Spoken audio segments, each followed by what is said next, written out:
Hi, and welcome to This Week in East Brunswick, the Township's own news and information program.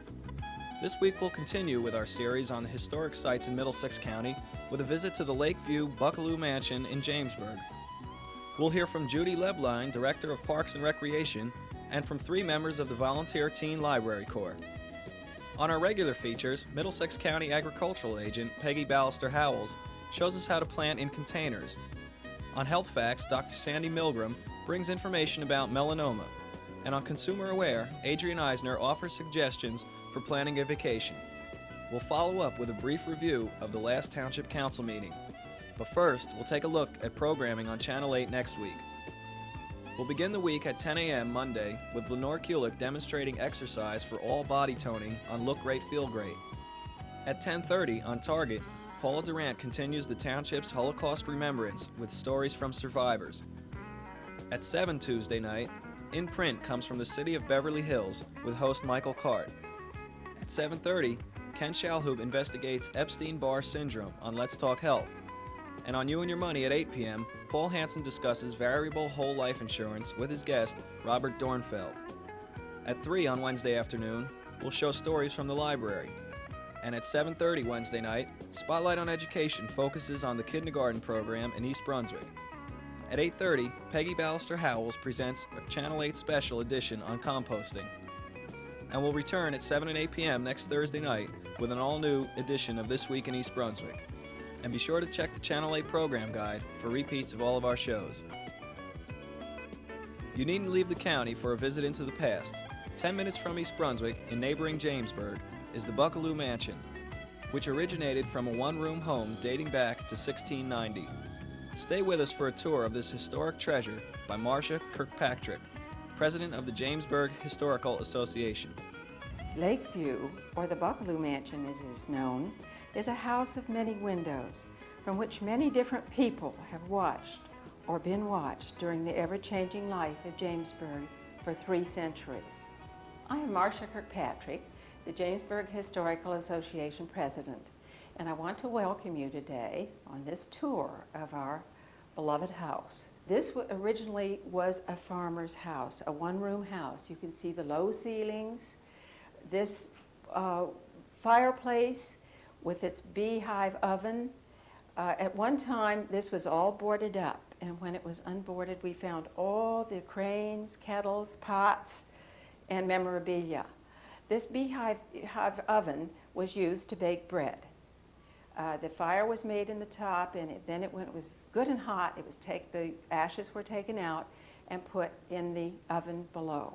You might notice the original wide floorboards, which are well worn.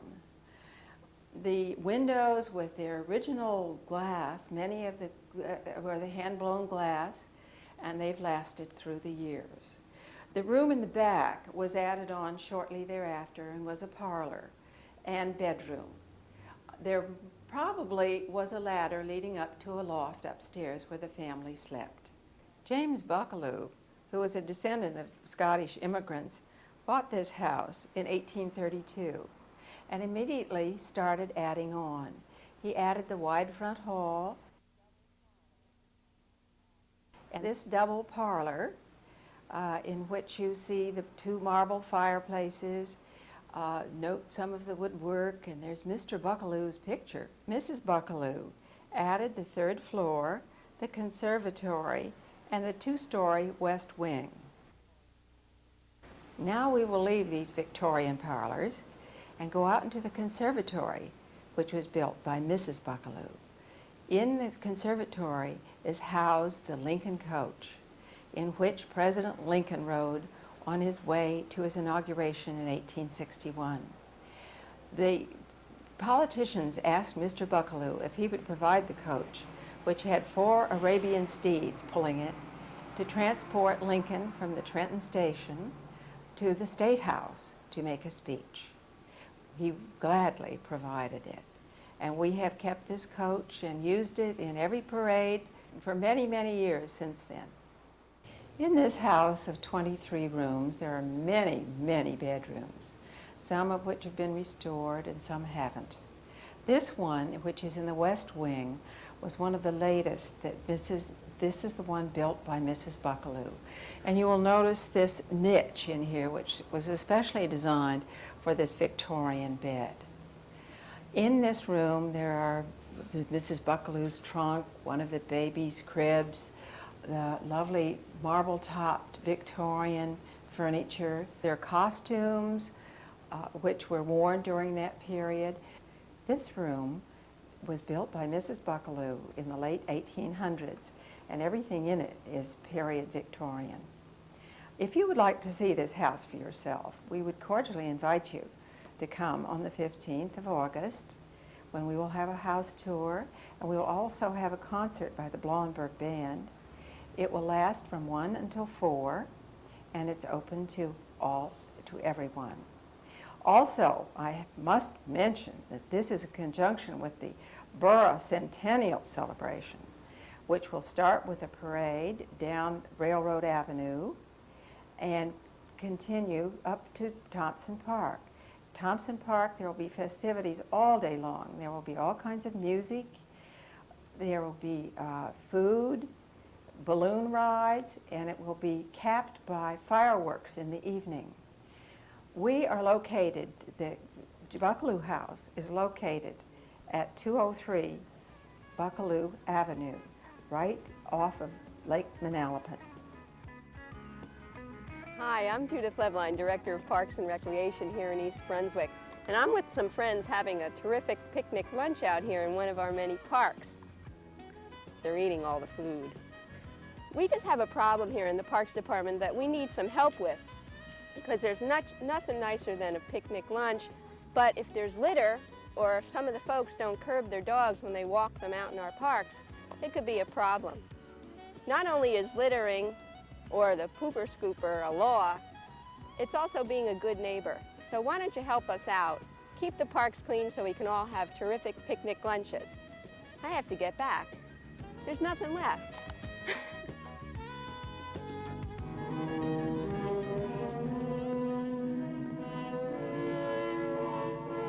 Since the dawn of time, man has sought new and better ways to propel himself across his small planet. Now, a new age dawns as man discovers the foot. Just one foot can hop, tap, kick.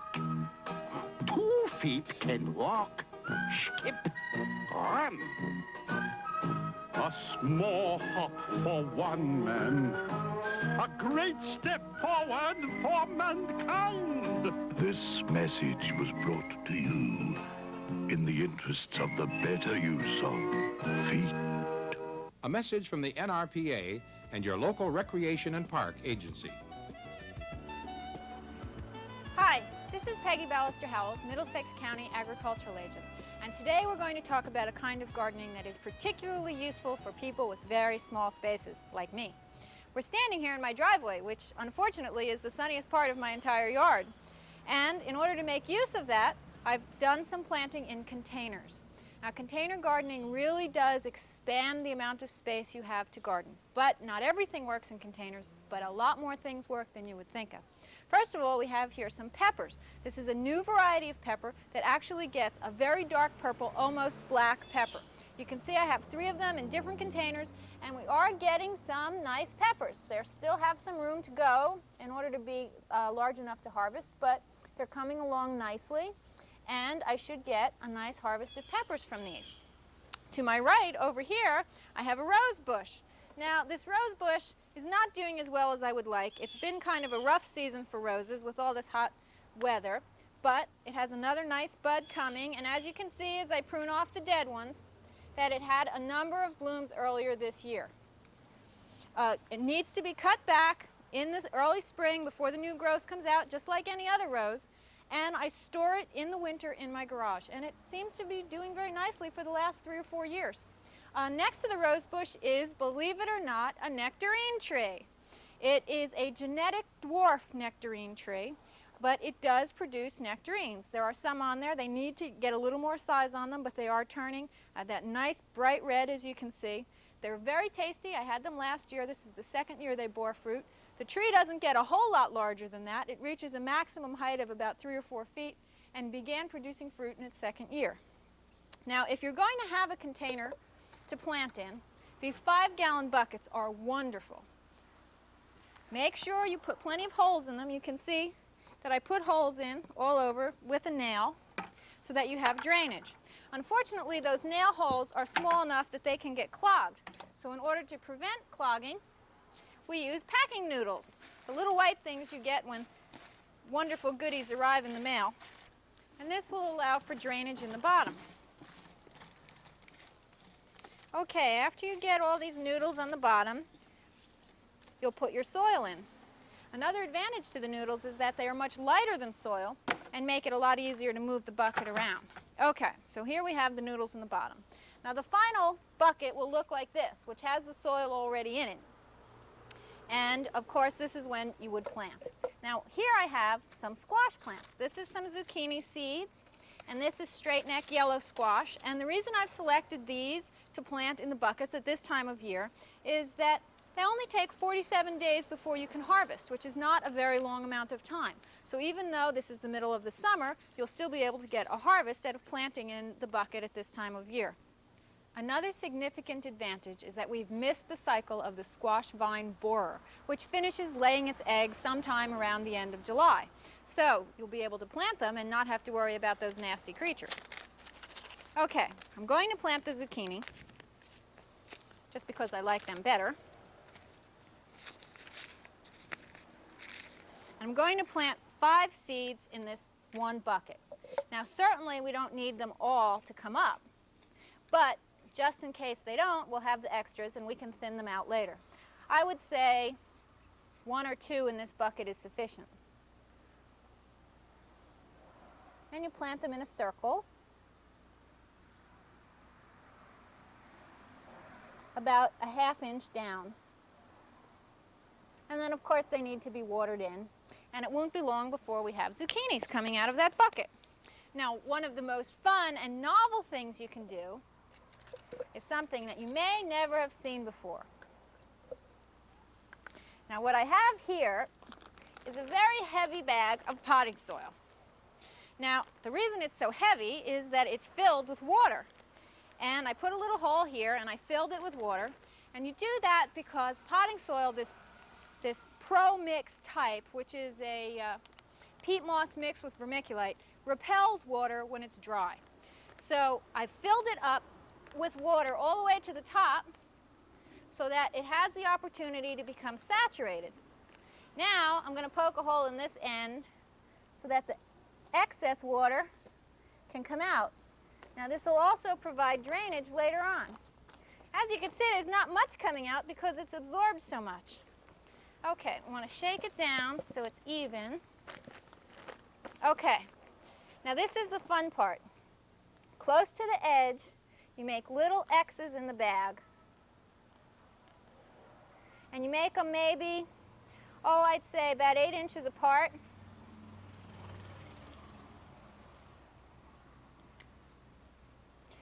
And you stagger them. Oh, we're getting some water out here. And what we're doing is actually making a planter right out of the bag. Now I've put them very close to the edge for a reason. That way when the plants begin to grow, they'll grow over the edge and you won't see the bag at all. Now I bought some red petunias and some red and white petunias, and we're going to plant them right. Let's use this one, has some nice flower on it.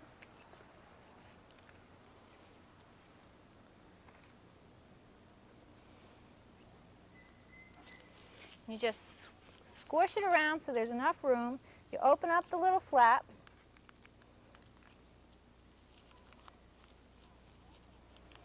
And there you go. You cover the whole bag. You stagger them so the spaces between will be covered. And by the end of the summer, you won't even know that there's a bag there. It's fairly lightweight, can be moved around, and hardly cost a thing. So I'm going to finish planting this up. I'm going to stagger the red ones with the red and white ones. And we'll see you here next week in my backyard.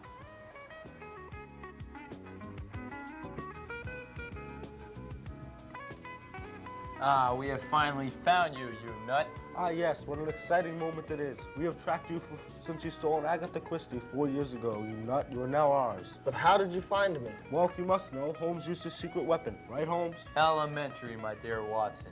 You see, I read many mystery books at the East Brunswick Public Library, and a burglar used the same method to steal as you did. So naturally, I had a clue. So what you did is you went to the East Brunswick Public Library and read many mystery books to gain knowledge. Amazing. No, it's elementary. Next is Health Facts with Dr. Sandy Milgram. Dr. Milgram is Assistant Professor of Dermatology at Robert Wood Johnson University Hospital and is in private practice in East Brunswick.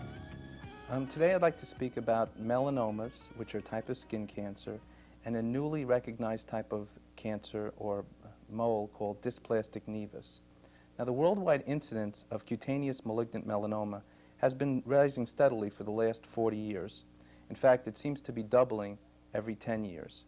Current data from the National Cancer Institute has revealed that there's a 50% increased incidence of melanoma in the United States between 1973 and 1980.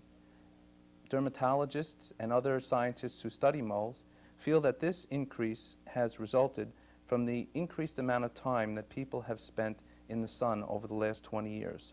Moles, or nevi, or tan brown spots on the skin, result from clustering of melanocytes, which are the pigment cells on the skin. Melanocytes also give your skin its tan appearance after exposure to the sun. The form of cancer that affects these pigment-forming cells is called malignant melanoma. Dermatologists have long suspected that many malignant melanomas arise from normal brown spots or nevi on the skin. They now believe that certain unusual moles, called these dysplastic nevi, are more likely to undergo malignant degeneration into melanomas than ordinary moles that the majority of people have on their skin. In fact, it's felt that about 4% of the population have these dysplastic moles. Because moles and melanoma occur on the surface of the skin, it's easy to recognize these cancers and precancerous lesions or spots and to take them off when they're thin and easily curable. Are you at risk of developing a melanoma? Well, there's a tremendous benefit on being examined to see if one has these dysplastic nevi. These dysplastic nevi are easily recognized, and dermatologist simply needs to do a biopsy to make the diagnosis. Once the diagnosis is made, then the patient is followed over time to see if any of these moles will turn into malignant melanoma. In addition to that, it's found that about 50% of the relatives of these patients will have an increased incidence of melanoma because they will, in addition, have these dysplastic nevi. Therefore, if one patient has dysplastic nevi, the parents, brothers, sisters, and children above the age of 10 should also be examined. These are called melanoma-prone family. Now, how is the presence of these dysplastic nevi confirmed? Well, as I alluded to before, it's a very simple office procedure where the doctor uses some xylocaine or local anesthetic, numbs up the skin, and takes off the mole. The whole procedure takes about 15 minutes, and the mole is submitted. 2 stitches are all that are required, and the diagnosis can be made by a pathologist. It is important to remember that although dysplastic nevi is a kind of mole that is only seen in 4% of the population, most dysplastic nevi do not become malignant. In addition to that, patients who do not have these dysplastic nevi also can develop melanomas. The average person in our society has 20 to 40 moles on their body, and some of these can also undergo malignant degeneration. So therefore, in conclusion, if one finds that they have any atypical moles, they need to be evaluated and quite possibly have a biopsy to ensure that they do not have these dysplastic nevi, that they do not have a melanoma, and therefore the diagnosis can easily be made. If one suspects a melanoma, then the things to look for are A, B, C, and D. A is for asymmetry in the lesion. B is for any border irregularity. C is for any color abnormality or color variation, and D is for a diameter larger than 1/4 of an inch. I am Sandy Milgram, and this is Health Facts.